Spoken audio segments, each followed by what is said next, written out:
Welcome to the official Aimlabs guide to quickly get started with your aim training. We'll go over how to navigate the menus, the essential settings, some quick tips, and powerful Aimlabs features most players don't even realize are in the game, so stick around. Starting on the home screen, both tasks and playlists share the same set of tabs. This one shows ones that you made. Next is favorites, trending, and the recent tab, which for most people is just Gridshot again and again and again. As you start to get familiar with the names of the tasks and playlists, you can use the search bar in the lower left to access them quickly. You can also access them at any point by pressing Ctrl+F. For console players, here's what your home screen looks like. Not as many buttons to press, which means fewer ways for you to get lost. You can jump straight into aim training by heading to this play button. In here, you can select between playlists of the day, recommended playlists, and any tasks you've pinned for quick access. We'll cover how pinning works later, but for now, let's start aim training. Let's go ahead and load up 6-Shot. If you're new to Aimlabs, here's a quick breakdown. You shoot, you score, and the timer runs out while you try to beat your personal best. Your score, timer, and accuracy are all shown across the top at a glance. This bar shows how close you are to beating your high score, or how far you are. Now let's say you're running a playlist and you load into a task like, hold on, what even is this? Pause it. The description's right here, and your high score will be there too after your first run. On the top left, you'll see a few useful icons. The heart lets you add this task to your favorite tasks, and the edit icon is for customizing the UI on your gameplay. On PC, you'll also see a share icon, which gives you a direct link to this exact task. You can send it to anyone, and it'll open straight inside Aimlabs. Before we get back to the run, let's tweak a few settings and make Aimlabs feel exactly how we want. Now, there's a lot of settings in here, but you don't need to worry about all of it. I'll walk you through the essentials, and you can tweak the rest later however you like. Across the top, you'll see the main categories. We'll start with sensitivity. Under General, you can choose a game profile, so Aimlabs matches the aiming feel of the game you're training for. If you've changed your FOV in your game, you can also match that here too, so everything lines up. And below that, you'll find ADS presets for different weapons, so your scope sensitivity stays consistent. After your game profile is set, go to mouse or controller. If you're on PC, you can match the sensitivity you use in your game. If you're on controller, since Aimlabs doesn't have aim assist, your sens will feel slightly different here. So don't stress about matching it exactly. Use whatever feels natural. What's important is the raw stick control you build, and that will carry over when you play the game. Next is Crosshair. Everything here works just like the Crosshair settings in your favorite games. And on PC, you can even import a custom image.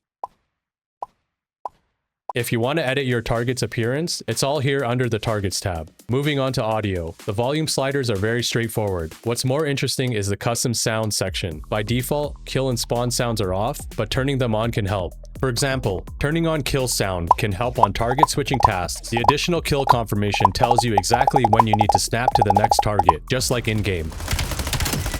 If you're on PC, you can import a custom sound. And of course, there's this setting.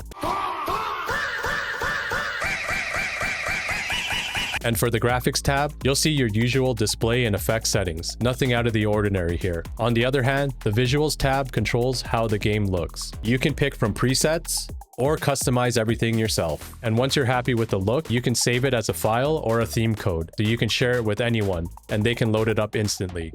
Tip: turn off shadows, as it can be distracting in certain tasks.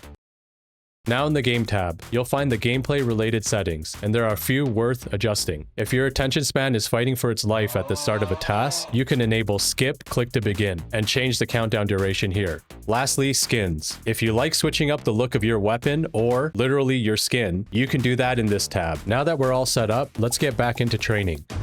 After finishing a task, you'll land on the results page. There are 3 main sections worth checking. First are the graphs, which show how your score and accuracy changed over your last 15 runs. It's a good way to see your warm-up curve and overall consistency. On the left panel, you'll see a detailed breakdown of your results. At the bottom right, you can choose to replay a task or move on to the next if you're on a playlist. Next is the replay tab, where you can VOD review the run that you just did. Now I'll show you a powerful feature that most players tend to overlook. Turn on the leading and trailing paths, and you'll see the exact movements of your aim between targets. Overflicks, underflicks, messy paths, it's all exposed when you turn this on. On top of that, if you open the leaderboard, pick a player, and hit play, Aimlabs will pull their high score replay and play it right next to yours. You get to see their technique all in real time and directly compare it to your own. It's one of the quickest ways to see exactly what the top aimers are doing differently. And it gets even cooler. Clicking Compare Settings lets you line up your entire setup next to theirs, so you can reference it side by side. There's a lot more you can dig into if you love stats, but for now, let's head back to the menu. From the home screen, you'll see this daily streak panel on the right side, or on the lower left side for console. Each circle shows the days of the week, and lighting them up tracks how consistently you're training. Miss a day, and the streak resets to 0. Let's go past the quick shortcuts on home and look at where the full library of tasks and playlists live. On PC, open the Play tab, then go into Training. For console, you can jump straight into the Training tab in the top menu. This is the one place where PC and console work a bit differently. I'll go through the PC side first, and if you're on console, you can skip to the timestamp on screen.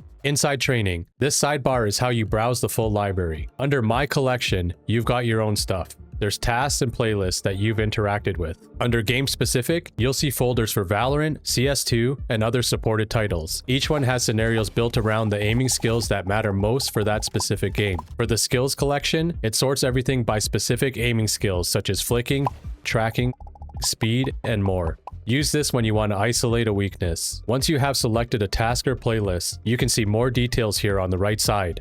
Next, I'll go through the console version, so skip to this timestamp if you're on PC.